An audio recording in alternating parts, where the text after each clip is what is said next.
Palavra da Verdade, a exposição bíblica com Hernandes Dias Lopes. É um privilégio poder partilhar com você nesta noite a preciosa Palavra de Deus. E eu convido você para abrir comigo a sua Bíblia na carta de Tiago, capítulo 3, e nós vamos ler do verso 1 ao verso 12. Tiago, capítulo 3, versos de 1 a 12. Depois que nós terminarmos a leitura, eu peço que você continue com a sua Bíblia aberta, porque é muito importante você acompanhar comigo a exposição desta passagem. Tiago diz assim: meus irmãos, não vos torneis muitos de vós mestres, sabendo que havemos de receber maior juízo, porque todos tropeçamos em muitas coisas. Se alguém não tropeça no falar, é perfeito varão, capaz de refrear também todo o corpo. Ora, se pomos freios na boca dos cavalos para nos obedecerem, também lhes dirigimos o corpo inteiro. Observai igualmente os navios que, sendo tão grandes e batidos de rijos ventos, por um pequeníssimo leme são dirigidos, para onde queira o impulso do timoneiro. Assim também a língua, pequeno órgão, se gaba de grandes coisas. Vede como uma fagulha põe em brasas tão grande selva. Ora, a língua é fogo, é mundo de iniquidade. A língua está situada entre os membros do nosso corpo e contamina o corpo inteiro. E não só põe em chamas toda a carreira da existência humana, como também é posta ela mesma em chamas pelo inferno. Pois toda espécie de feras, de aves, de répteis e de seres marinhos se doma e tem sido domada pelo gênero humano. A língua, porém, nenhum dos homens é capaz de domar. É mal incontido, carregado de veneno mortífero. Com ela bendizemos ao Senhor e Pai, também com ela amaldiçoamos os homens feitos à semelhança de Deus. De uma só boca procede bênção e maldição. Meus irmãos, não é conveniente que estas coisas sejam assim. Acaso pode a fonte jorrar do mesmo lugar o que é doce e o que é amargoso? Acaso, meus irmãos, pode a figueira produzir azeitonas ou a videira figos? Tampouco fonte de água salgada pode dar água doce. Eu gostaria de conversar com vocês sobre o seguinte tema hoje à noite: cuidado com as suas palavras. Bom, esta carta foi escrita por Tiago.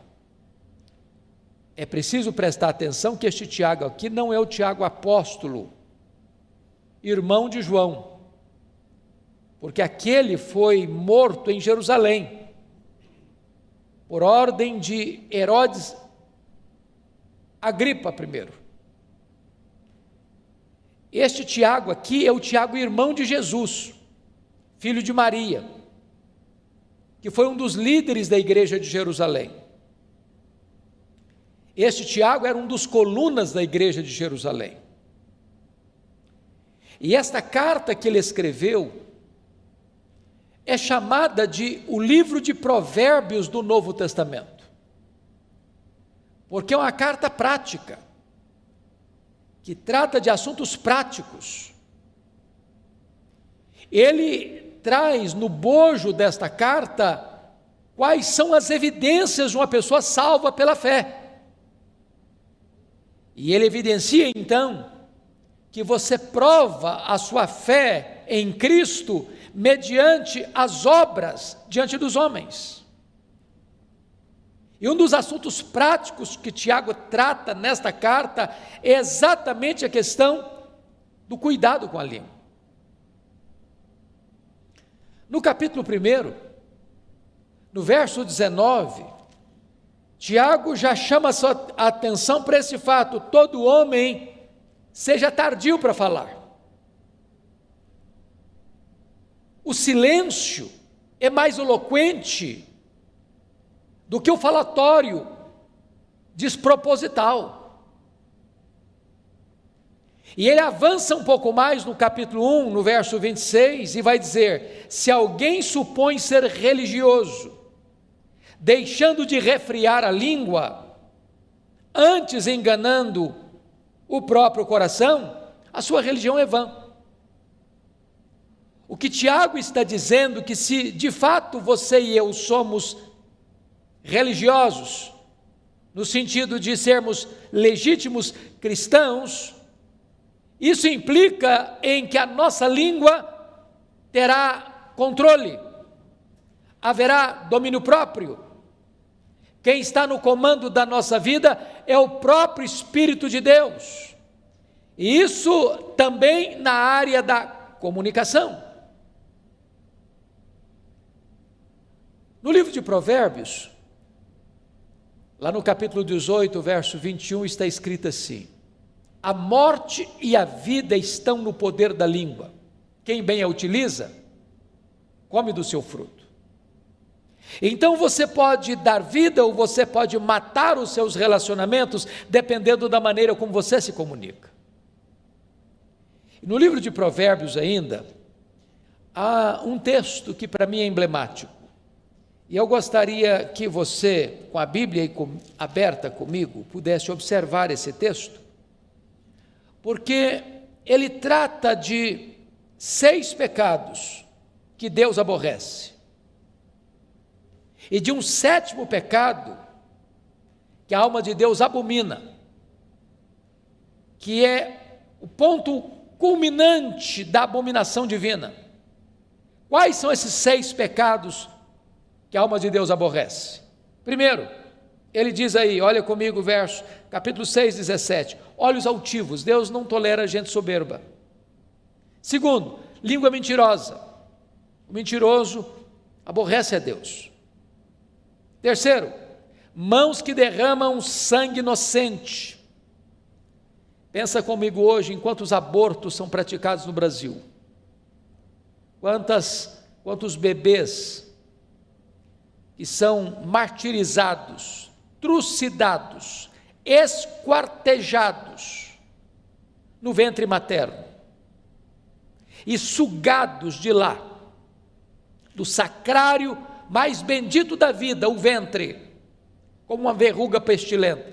Isso aborrece a Deus. Depois o texto diz, em 4º lugar, coração que trama projetos iníquos, gente que fica maquinando o mal. Deus aborrece isso. Depois Deus diz, pés que se apressam a correr para o mal, gente que não só concebe, mas tem pressa para praticar o mal. Deus aborrece isso. 6º lugar, testemunha falsa que profere mentiras, que inverte os fatos. Deus aborrece isso. Mas o 7º pecado que a alma de Deus abomina, preste atenção, é este: o que semeia contendas entre irmãos. O que eu fico impressionado é que Deus diz que esse pecado é mais grave aos seus olhos do que o assassinato. Já pensou nisso? Pessoas que jogam um irmão contra o outro, pessoas que usam a sua língua para provocar contendas, brigas, discórdias, dissensões, que maculam a imagem do seu irmão diante de outro irmão, para destruir a sua reputação. A Bíblia diz que Deus abomina isso. Deixa eu lhe dar um exemplo.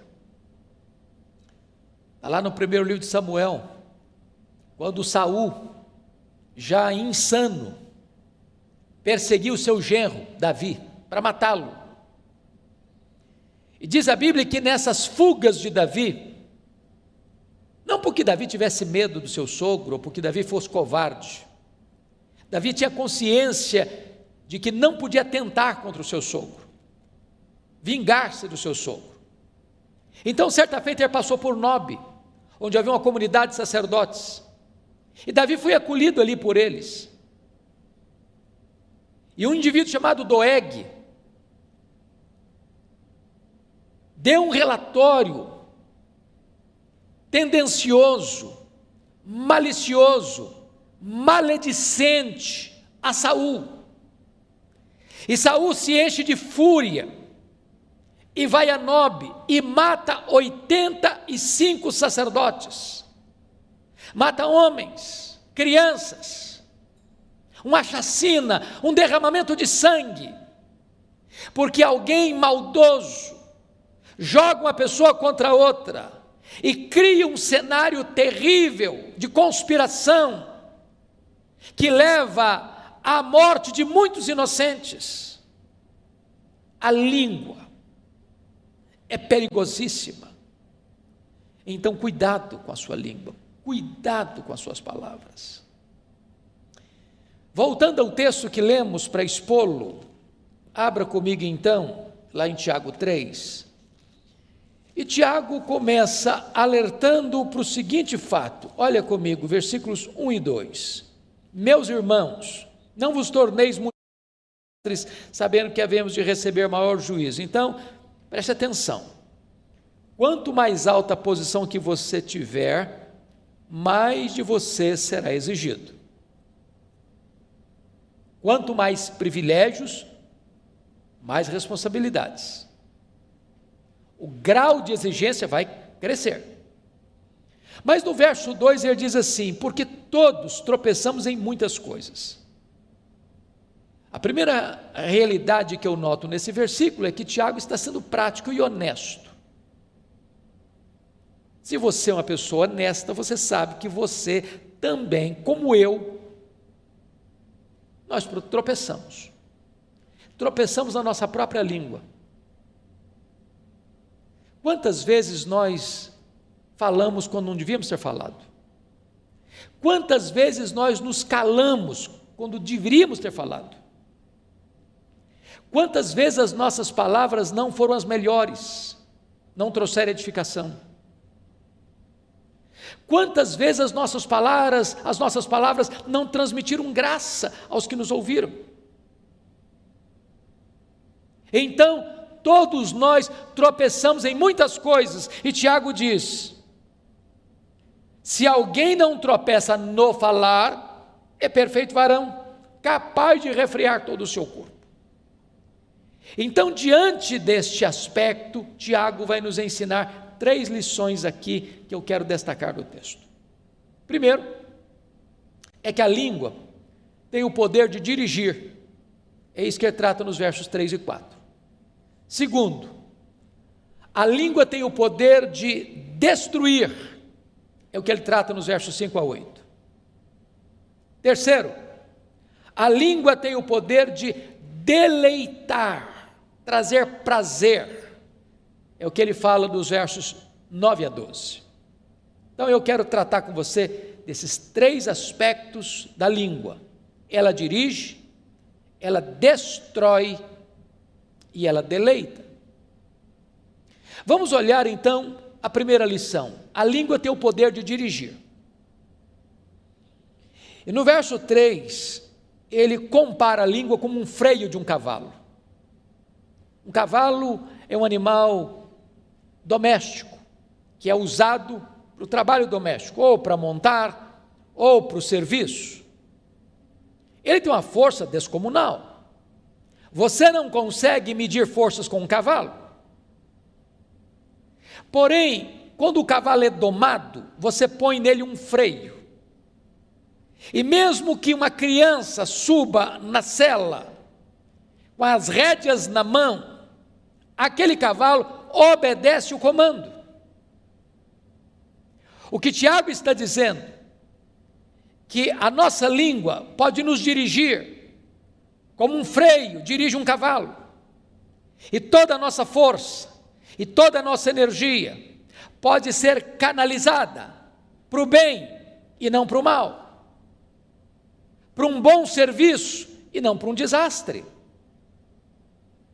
A segunda figura que Tiago usa, está no verso 4, eu peço que você observe comigo. Ele compara a língua que dirige como um leme de um grande navio, que singrando os mares encapelados, enfrentando as ondas revoltas, nos mares da vida, aquele pequeno leme, o timoneiro consegue conduzir o navio, para não se chocar contra as rochas, para não enfrentar um iceberg, para não ir ao naufrágio trazendo prejuízos, perdas e desastres, com muitas mortes. Então Tiago está dizendo que da mesma maneira que um leme pode conduzir, o timoneiro pode conduzir o navio nos mares revoltos da vida, se você tiver domínio na sua língua, se a sua língua estiver domada pelo Espírito Santo, você vai ser conduzido em segurança, não permitido que você produza desastres por onde você passar. Este é o primeiro aspecto. Bom, você conhece tantas pessoas que por causa das suas palavras levam pessoas à ruína. Eu já assisti alguns filmes, por exemplo, da Segunda Guerra Mundial. É sabido de todos que Adolf Hitler era um orador que eletrizava as multidões. Ele conseguia manter presa uma vasta multidão com os seus discursos eloquentes, mas induzindo essas pessoas para o mal, para a destruição, para a ruína. E foi um dos homens mais perversos da história, um homem que manchou suas mãos de sangue e deixou um legado inglório, vergonhoso, desastroso para a história da humanidade, porque esse dom da palavra foi usado para o mal. Ao mesmo tempo você pega o exemplo de Martin Luther King, que foi um homem que usou o seu discurso, não para provocar desavença, dissensão, guerra, mas num tempo de grandes tensões no seu país, de segregação racial, ele consegue fazer um grande movimento de paz, porque você pode dirigir a sua vida para o bem ou para o mal. Quem domina a sua língua, consegue dominar todo o seu corpo. Mas agora, Tiago vai tratar da segunda figura, a língua tem o poder de destruir. E eu chamo a sua atenção, porque ele vai dizer no versículo 5, assim também a língua, pequeno órgão, se gaba de grandes coisas. Vede como uma fagulha põe em brasas tão grande selva. O ano passado, e este ano também, nós tivemos no mundo muitos incêndios, terríveis incêndios, na Austrália, na Califórnia, na Amazônia. Nós tivemos incêndios de grandes monumentos, como a Catedral de Notre Dame, em Paris. E às vezes, uma pequena fagulha, um fósforo que você risca, ou uma guimba de cigarro, pode provocar um incêndio avassalador,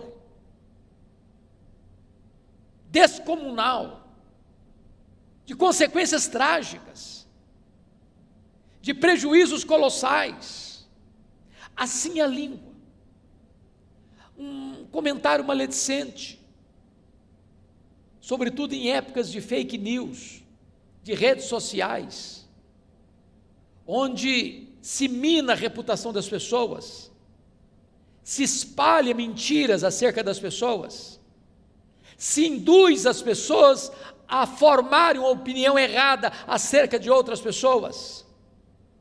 E esta pequena fagulha vai provocando incêndio, e vai alastrando esse incêndio, e vai destruindo pessoas, e vai arruinando reputações, vai tendo assassinato de reputações. Então cuidado com a sua língua, não promova a mentira, não promova a maledicência, não coloque as suas mãos para espalhar mentiras e fake news. Cuidado com a sua língua. Olha comigo o versículo 6. Ora, a língua é fogo, é mundo de iniquidade. A língua está situada entre os membros do nosso corpo e contamina o corpo inteiro. E não só põe em chamas toda a carreira da existência humana, como também é posta ela mesma em chamas pelo inferno. Em outras palavras, aqueles que permanecem nos pecados da língua e não se arrependem deles, estes não herdarão o reino de Deus e sofrerão penalidade eterna nas chamas que não se apagam do inferno. Isso não é coisa pequena. Não é coisa pequena. Nós já falamos aqui à luz de Provérbios 6, que este é o pecado que a alma de Deus abomina. Mas deixa eu dizer algo para você ainda. Além da língua ser perigosa, porque é como um fogo destruidor, agora veja comigo no verso 7, que Tiago vai dizer que a língua também é indomável.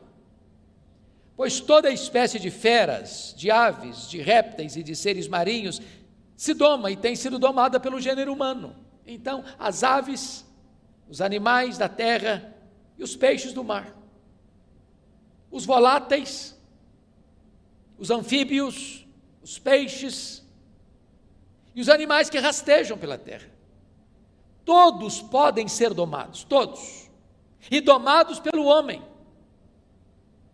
Agora olha comigo, por gentileza, o verso 8. A língua, porém, nenhum dos homens é capaz de domar. E Tiago prossegue, é mal incontido. É mal incontido. Eu não sei quanto a você, mas eu reconheço tantas vezes a minha insensatez. E às vezes eu fico com vergonha de mim mesmo. Porque às vezes eu falo que eu deveria ter vergonha de ter falado. Às vezes falo na hora mais inoportuna. Às vezes eu falo com as emoções exaltadas, e a Bíblia diz que isso provoca ira. Às vezes eu contribuo para que as pessoas sejam mal faladas, ou me omitindo, ou contribuindo para isso. E eu preciso admitir, à luz do diagnóstico do texto bíblico, que de fato a língua é um mal incontido, e uma fera enjaulada atrás dos nossos dentes, que até hoje não conseguiu ser domada.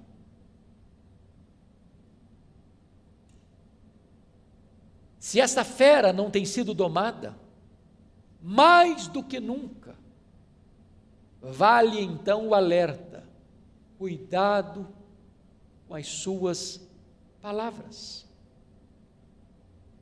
Palavras que saem da nossa boca não voltam mais. São como uma flecha que é atirada. Um comentário mal feito é como subir no alto de uma montanha e soltar um saco de penas, não se recolhe todas mais.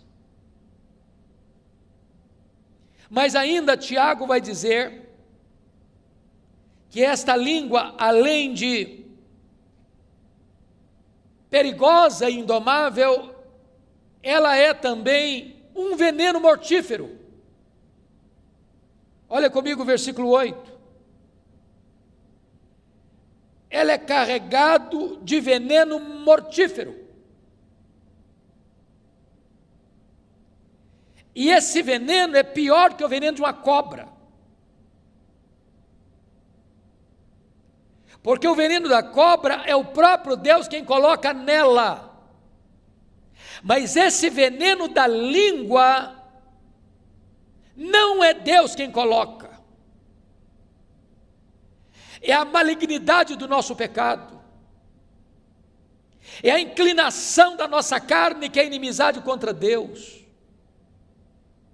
E quantas vezes esse veneno letal, mortífero, tem sido a causa de tantas desavenças, de tantas separações, de tantos divórcios, de tantas famílias divididas, de tantas igrejas em conflitos, de tantos relacionamentos desfeitos, de tantas inimizades estabelecidas, de tantas guerras promovidas, de tanto derramamento de sangue. Cuidado com as suas palavras. Mas Tiago avança um pouco mais para nos informar algo tremendo nesse texto, é que a língua também é incoerente. Incoerente. É o que vai dizer dos versos 9 a 12. No verso 9 ele diz: com ela bendizemos ao Senhor e Pai, também com ela amaldiçoamos os homens feitos à imagem e semelhança de Deus. Meus irmãos, quantas vezes você acaba de sair de um culto devocional, onde você cantou hinos, fez orações, proclamou a palavra de Deus, e às vezes até mesmo dentro do pátio da igreja, após o serviço sagrado, a conversa muda, o assunto muda, um irmão fala mal do outro, um irmão critica o outro, um irmão joga o irmão contra o outro, ao mesmo tempo que com esta língua eu louvei a Deus, com a mesma língua, e daqui a pouquinho eu já estou falando mal do meu irmão, que foi feito à imagem e semelhança de Deus. Que incoerência! E Tiago então vai fechar, e eu termino também, com mais duas figuras. No verso 11, ele vai dizer que a língua é como uma fonte. Acaso pode a fonte jorrar do mesmo lugar o que é doce e o que é amargo? E depois a última figura que ele usa é a figura do fruto, no verso 12. Acaso, meus irmãos, pode a figueira produzir azeitonas, ou a videira figos? Olha que coisa interessante. Você já viu isso? Você já foi numa fonte? Você vai lá hoje, a água é doce. Aí você volta no outro dia, a água está salobra. Aí você volta no terceiro dia e ficou doce de novo. Você volta no quarto dia, está salgado. Não existe isso. Ou a fonte é salobra, ou é água doce, ou é água boa, ou é água ruim. Você já parou para perceber na linguagem dele aqui? Você já viu, por exemplo, um pé de figo produzir azeitona? Ou você já viu uma videira que tem que produzir uva, produzir figo? Você nunca viu isso? Não tem essa incoerência no mundo vegetal? E Tiago diz, mas esta incoerência está em nós. Por isso ele termina assim: tampouco, acaso, meus irmãos, pode a figueira produzir frutos azeitonas, figos? Tampouco fonte de água salgada pode dar água doce. E ele conclui na sua palavra preciosa, no verso 10, de uma só boca procede bênção e maldição. Meus irmãos, não é conveniente que essas coisas sejam assim. Bom, eu sei que diante dessa exortação de Tiago, nenhum de nós pode estufar o peito e dizer: esse problema não é comigo, esse pecado aí eu não enfrento, eu não tenho.